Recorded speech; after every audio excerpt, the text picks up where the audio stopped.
Lightning like Steve McQueen. I'm in the fast lane when the light turns green. And I built tough, I ain't nothing but grit. Cause I made rugged blood, sweat, and spit.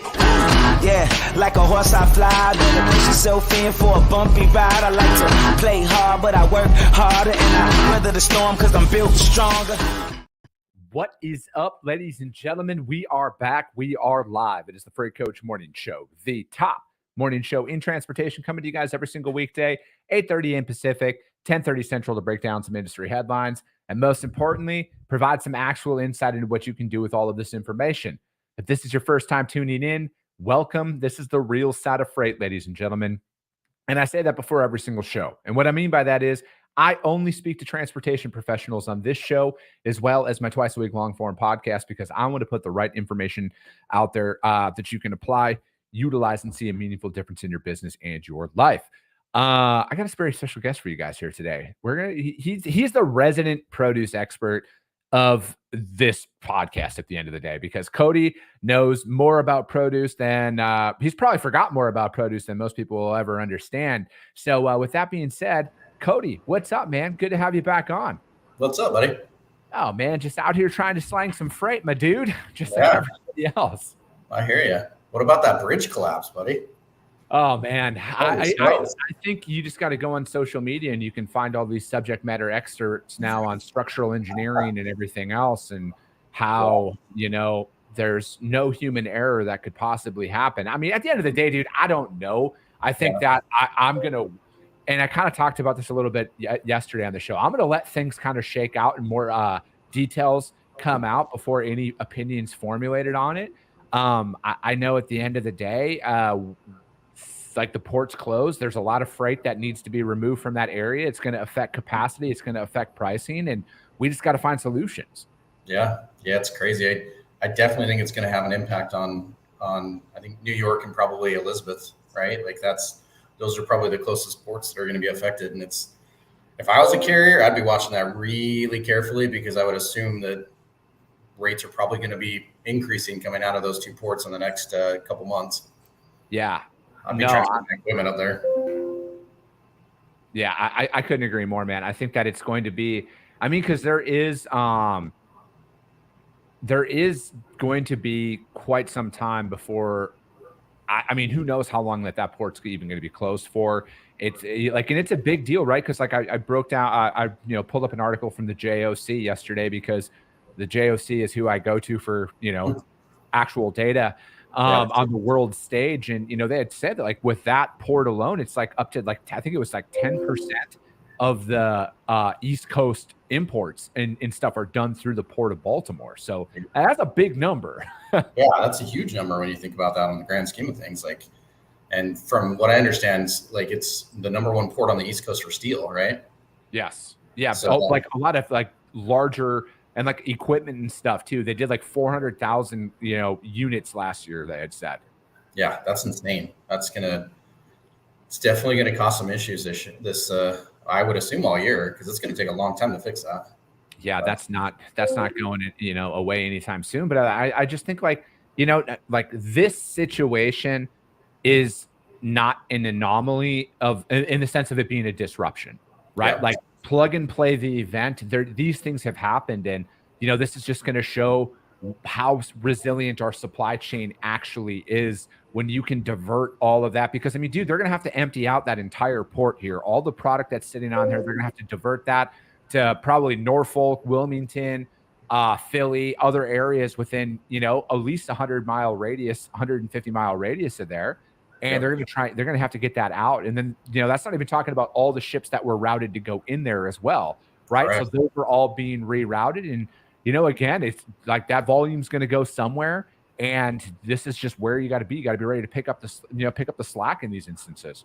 Oh, yeah. There's a bull market somewhere, no matter what time of year it is. Right. So got to take advantage of it when it happens. I guess not take advantage of it, but you got to be prepared for it. Someone's going to. Yeah, no, I know what you mean there, man. Yeah. Oh, dude. So what's going on in the produce world, man? It's seemingly, I've heard from a few people, it looks like volumes are on the rise, and there's product moving. Is that accurate?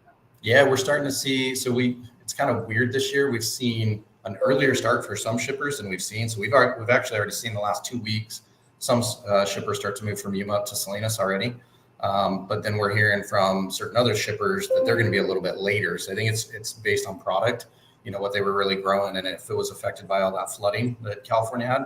Some of your hardier stuff, your broccoli, your cauliflower, that's that really wasn't affected. But leafy greens, from what I understand, were affected. So we are anticipating a little bit down crop for the first cut for the leafy greens. So romaine, spinach, that type of stuff. But we are starting to see an uptick in volume. I mean, it's kind of nice. It looks like it's getting off to a little bit better start than last year. Okay. Yeah, I heard the Nogales market was bad for these last couple of weeks. It was like horrible, really horrible. And Nogales, I mean, so melon season is going to be kicking off in, I don't know, about 6 weeks out of there.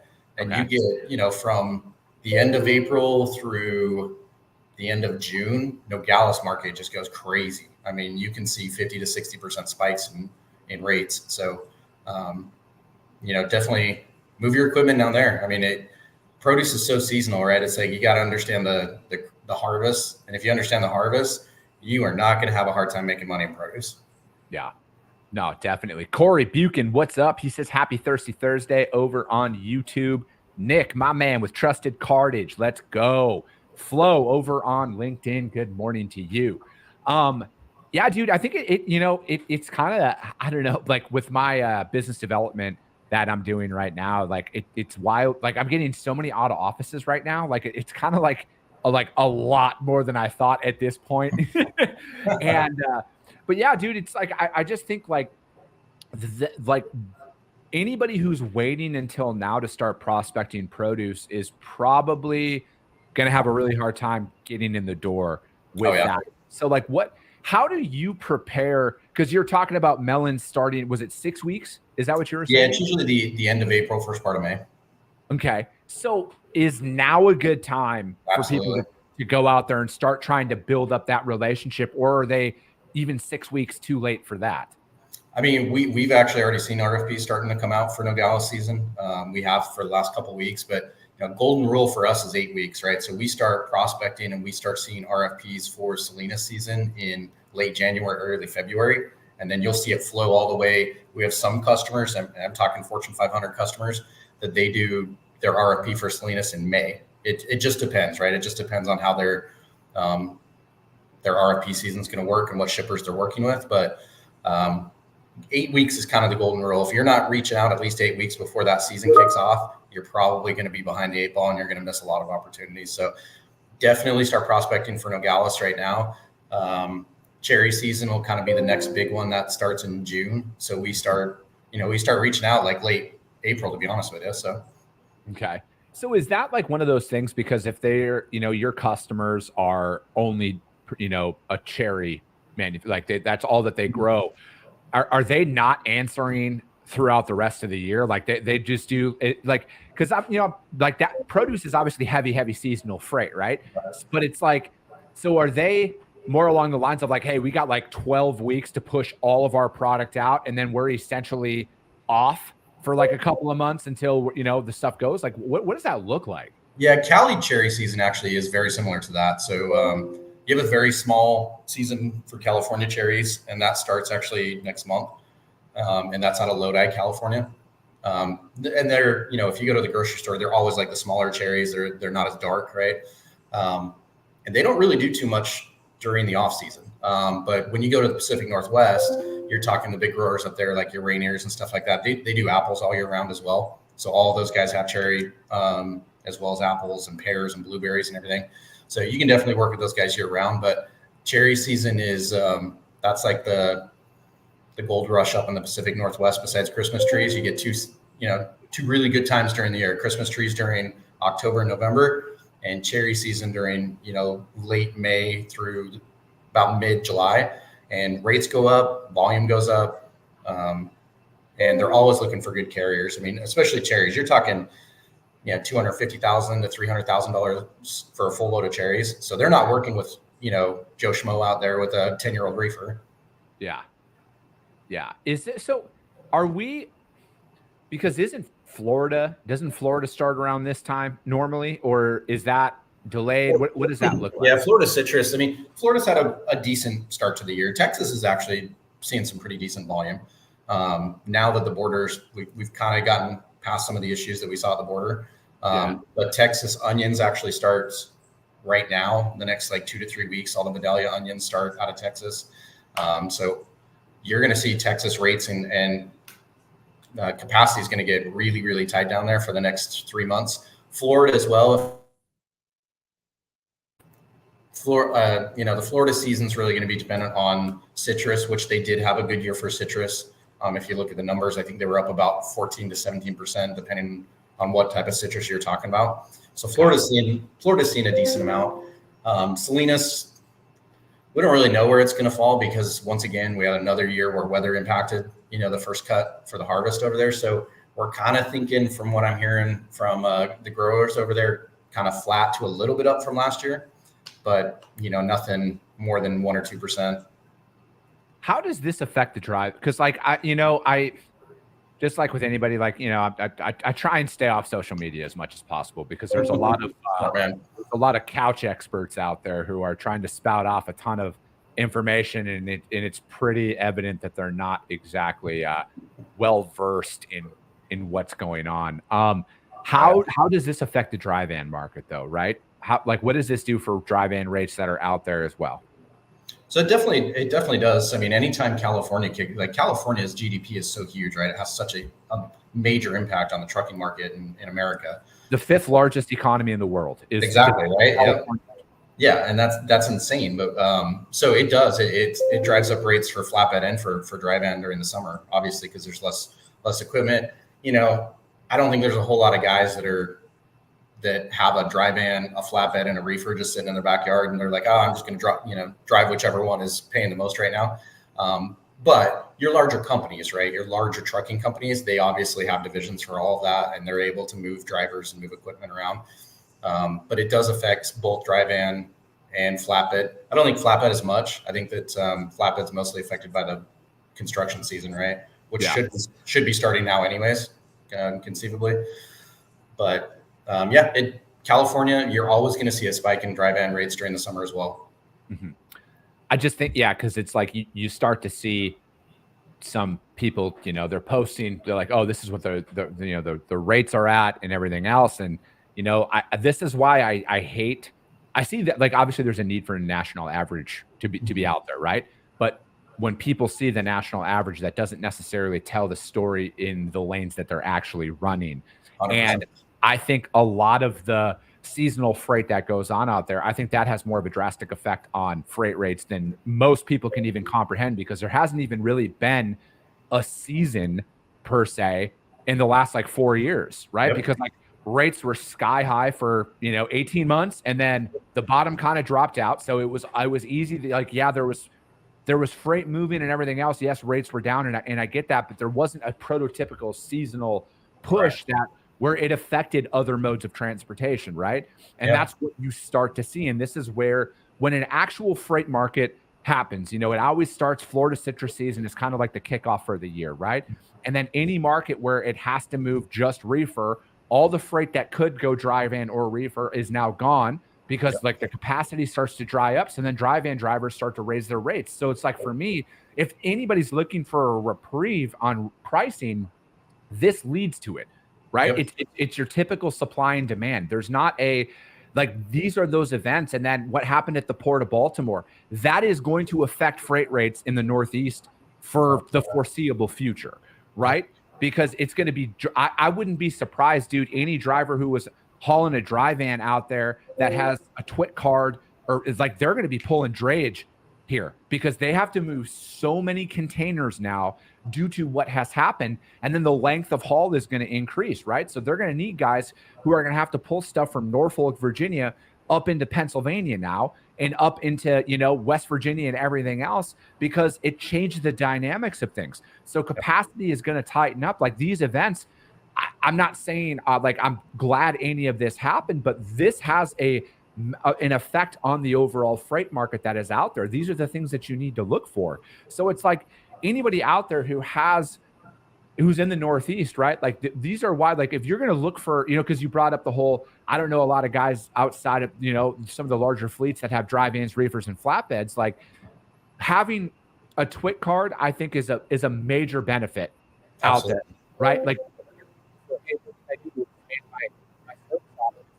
trucking company, dude, I would have that. I would have TWIC card. I would have a driver have their TWIC card and everything. So you can go in there and you take advantage is the only saying that makes sense to capitalize on this freight, right? That you have to make, you have to switch at times. You have to come up with alternative methods to draw revenue. And this is going to be one of them. Like you are going to see a massive increase in freight rates in some of these markets because of these events, right? You have to capitalize on that.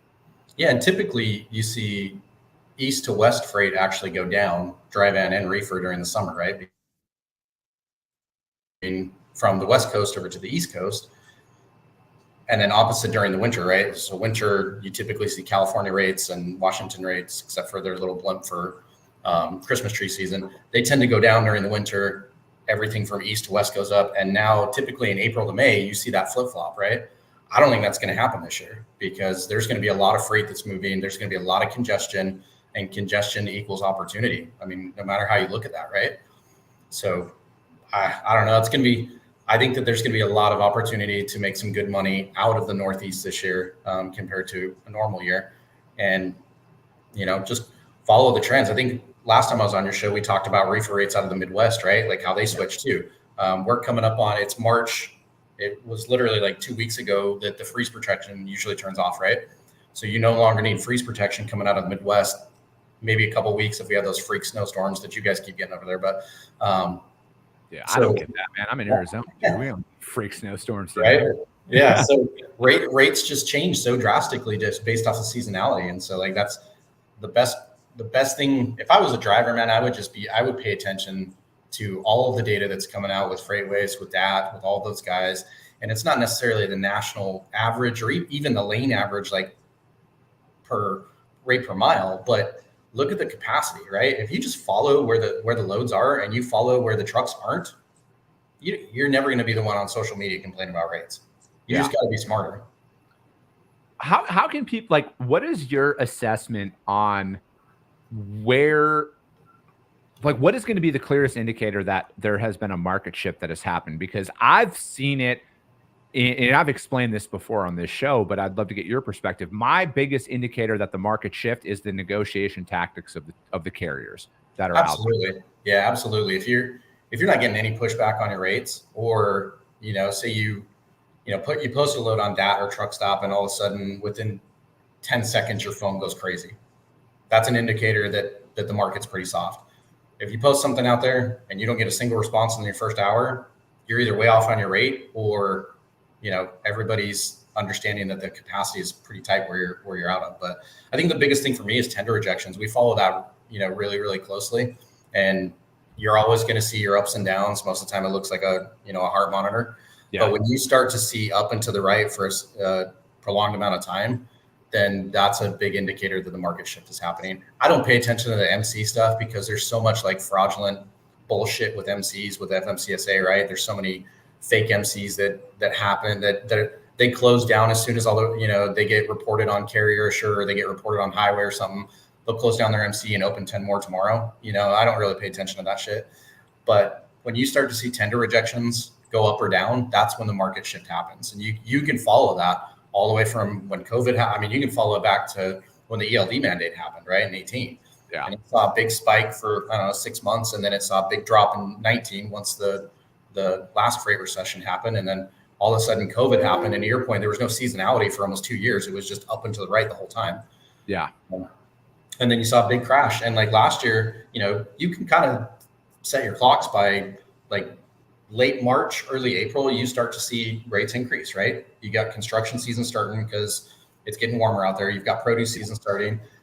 We didn't see that last year. We actually saw them drop for the majority of last spring. And we saw a spike during May because there was a couple events, namely the Blitz Week. Blitz Week always has a massive impact on everything. But it wasn't prolonged after that. It just continued to drop. So it's really weird. I'm hoping for some seasonality, man. Seasonality makes everything easier for everybody. You can predict how things are going to go a little bit easier. Your RFPs aren't as painful. RFP season sucks when there's no seasonality, you know? Yeah. So I'm really hoping for some seasonality because we both. From my perspective, from a business development perspective, because it's like, for anybody out there who's struggling to develop new business right now, everybody's struggling to develop new business right now. And that has everything to do with the fact that capacity has been loose there's been a lot of trucks for a long time now, right? So everybody's good. That's what you're really fighting with. Everybody's good enough. And what a lot of people are going to struggle with, and I call this out for all you hotshot brokers that are load board warriors who just love telling carriers that this is what it pays, take it or leave it.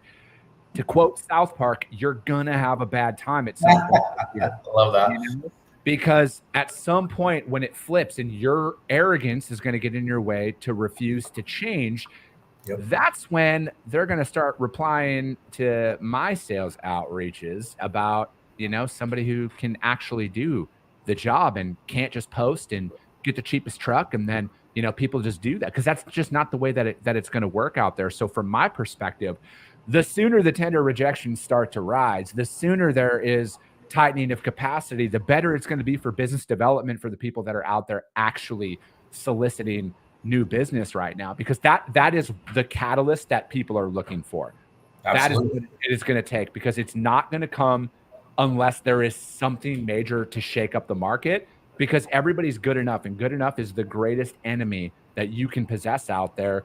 But it's really good if you're not a lazy sales rep, which, I'm not speaking for everybody, but I know people's tendencies, and people get complacent when they don't have to fight for stuff. And then that competition is going to drive at some point this year. And that's what I'm really looking forward to. Oh yeah, me too. I mean, anytime the market gets tight, that's where brokers shine. The good brokers shine, right?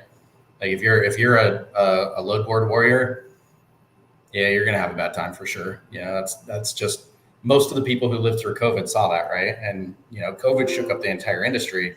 And then afterwards, it was like anyone who had contract freight, you're making really good money, but you weren't able to prospect. Like prospecting the last year and a half has been very difficult, very difficult. And as soon as that tender, I would like to just find equilibrium. You know what I mean? Like, not a super tight market, not a loose market, just equilibrium to where rates are good for everybody. And historically, we've seen markets live in equilibrium for a while outside of seasonality, right? Yeah. And you can definitely survive. You can thrive through that. But this type of market's going to weed out the very, very weak brokers. And from what I understand, broker MCs are getting, shut down at a record pace right now. Yeah, dude, Kevin Hill, he posted that out there. Because he started his Brush Pass Research is the name of his company, and he posts stuff out there about that all the time. And it is, and there's a lot of brokers that, I'm not advocating for anybody to go out of business. I want to be abundantly clear, but again, complacency, the individuals who started when the freight market was chaotic and they got a book of business and then they haven't changed. They didn't want to reduce their rates. They didn't want to play ball. Yep. They're going to have, but then again, man, there's also other factors in there too that most people don't talk about. If you've never managed cash flow before, it's a big pain point, right? Like there's a whole other side to business besides just selling and grinding, bro. Like you have to actually run a real company. You have to manage and follow a P&L. You have to be able to pay your bills, because otherwise you're fucked. Like if you don't plan for a rainy day, if you don't set aside a couple of months of operating expenses, that is I think the greatest threat to most businesses. It's not the freight market. It's how they manage their internal company. And if they are spending everything that they make and they're not setting aside and they're not structuring their company properly, I would say that that's the biggest threat to trucking companies and freight brokers is that because just like with anybody, when money's coming in, you think it's always going to be like that. You don't plan for down markets. You don't plan for unexpected expenses. You don't plan. That's the biggest thing, is if you don't have a plan and then all of a sudden you look down, your revenues are down, your fucking credit cards are maxed out because you didn't plan for situations like this. Yeah, if you don't have a great back office, man, you can sell your ass off, but you're still going to go under. If you don't have a good cash flow, if you don't understand money in, money out, because at the end of the day, if you're not paying, if you're beyond your terms for your carriers, no one's going to haul your freight, and if you're not collecting, if your AP and AR are critical to running a successful brokerage. Here's a little teaser for you all. We're actually going to be doing a monthly financial segment in the industry to help people manage their cash flow better, to really help with their receivables and everything else. And, talking about the realities of putting financing together for your business, because, a lot of it stemmed from, like, I broke down a lease purchase agreement article yesterday about how, they're talking about the predatory practices and everything. And obviously, my friends over at Denim, they're longtime partners of mine. And, we've been in contact here recently. We're like, we got to educate people on how do you prepare financially in business, right? Like, what do some of these things mean? And like the amount of people who don't understand that, like, they have to personally guarantee stuff. And, because and I've learned that the hard way, right? Like, I started my company, I opened up a business credit card. They're like, yeah, cool, you're approved, but you have to personally guarantee that, right? Because if your business goes under, we're getting our money still. And like, there's a bunch of little things like that. So it's like, we're going to start doing stuff like that once a month, and just to help people improve their financial literacy about how to stay in business, right? Because it's easy for anybody to sit up here and say, oh, you got to watch out for this, this, and this. No, we're going to start breaking some of that shit down for what people can do and actually apply inside of their company to keep their cash flow positive, to keep their AR, their receivables and payables in check, so they know exactly what they're doing out there. That's a huge help, because a lot of people, I can't remember what the number was, but it was some extremely high number, like 35 or 40% of brokerages were like less than 5 people, right? So you're talking a lot of like, hey, I worked for Global Trans, or I worked for XPO or whatever, and I'm going to start my own brokerage, and it's just me and 2 of my buddies, and we're going to make all this money. You might be great brokers. You might be able to cover trucks. You might have great relationships with carriers. You might have great sales skills. But if you can't balance your money at the end of the month, you're fucked. And there's no way around that. So yeah, that's amazing. Your viewers should thank you for a lot of the information you put out there, Chris. And I'm zero trying to kiss your butt, but like, you look out for people who are not part of a large brokerage, and it's a breath of fresh air for a lot of those guys. So that's cool. I love that. No, dude, because obviously, as somebody who, media personality, you can call it, I'm just trying to, like, because as somebody who's actually has fucking skin in the game here, who's actually building real businesses, I'm going through a lot of this myself. And I'm like, if I'm struggling with this, if I'm going through this, I know that there's other people doing it. And, fortunately, I've got partners in the game who are like, no, we want to, like, that's literally the mission of some of these guys' companies, is to help improve. And so like, we're just going to take some different angles on some content here to really kind of angle it more towards strategic business moves that people can do and have them start thinking about things differently, right? Like, dude, I had my actual attorney for my company on my podcast. We fucking broke down shit on how to structure contracts and operating agreements and everything else. Like, I had my CPA for my businesses. He came on my podcast as well, and we talked about tax strategy. We talked about LLCs, S corps, everything else, and what people can do to get them thinking about it, right? Because like, tax season just doesn't fucking come out of thin air. It's the same fucking time every year, and people got to start thinking about this, right? Like, you got to start thinking about how to get in there, keep your business cash flow positive in any freight market, because that's what's going to help you sustain, right? How do you leverage some of, like, because like, this is something that my CPA came and told me about. Trusted Cartage says, facts, appreciate you. Truck Stop coming in on Twitter, X, sorry, formerly known as Twitter. What's up, Truck Stop? But dude, it's like, I'm learning this stuff, right? And it's like, I learned the benefit of leveraging, buying a vehicle last year to help out, to take advantage of a depreciated asset that was lowering from 80% in 2023 to 60% in 2024, where I could take advantage of that additional 20% that I get to write off over an extended period of time, right? My CPA explained that to me. I would love to know how many trucking companies out there. I would hope that most of them are, but how many of them are working with a CPA who let them know about going in there and building up their business, their, like, by leveraging their assets, their trucks, their trailers, trading them in on a more frequent basis to take advantage of some of these tax structures and availabilities that are out there. I want to see more of that. And that's why I'm going to start changing the content, you know, and start sprinkling in some of these more strategic business moves that people can do. Yeah, that's great. I mean, I'm pretty sure it was Buffett that said this, it's not about the money you make, it's the money you retain, right? And you make all the money in the world, but if at the end of the year, you're still a net negative, like who the fuck cares? Dude, so and it's about avoiding paying for shit. Yeah, and that's the thing. Like, that's what's so important and so critical about working with a CPA and working with a tax professional that's out there. Because, I mean, I'm not the biggest fan of taxes. I don't know of anybody who is. I'm paying way more in taxes than I probably should, as everybody is. But understanding how you can actually make your money work for you, right? Like, are you actually expensing everything?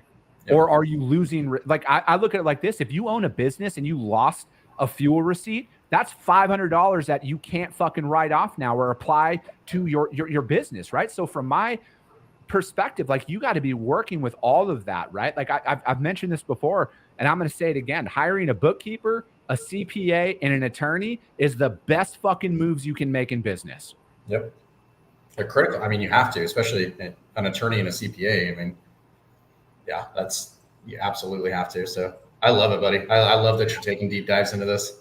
Fuck it, man. We have to. Somebody's got to do it, right? Like, I want to help people stay in business because I want to stay in business. God damn it. So I hear you. Oh man. Well, he's a monthly reoccurring guy, man. He's my produce guy. He's just another good friend of mine as well, who's actually doing this shit out there, you guys. And these are the people you guys need to listen to. Cody, how does anybody reach out to you to find out more about what you guys are doing, if you guys are hiring or anything like that? Well, LinkedIn's the best way to reach me. We also have a company page on LinkedIn that you guys can find out a lot about the company and all that fun stuff. Also TIA. I mean, TIA is coming up. I'll be there. I know you'll be there. Love to meet some people in the industry that we haven't met before. So, give me a shout on LinkedIn if you guys want to talk. I love it, man. That's it for today, you guys. I got a guest coming on tomorrow. We're going to be talking about AI tomorrow. And he was featured in an article about a conference he was at a couple weeks ago. And he's a friend of mine. I loved his take on some of this stuff. So we're going to come and break that down tomorrow. So if you guys have any questions about AI for the transportation industry, make sure to drop them in the chat tomorrow. But yeah, as always, you guys, if you guys got value in what you heard, subscribe to the show, share it out there to your network. Yes, this is how we grow, but most importantly, you guys, this is how we can help more people, is because if you saw value, your network's going to see value as well. I appreciate you guys. I love you guys, and we'll be talking to you soon. Just awkwardly.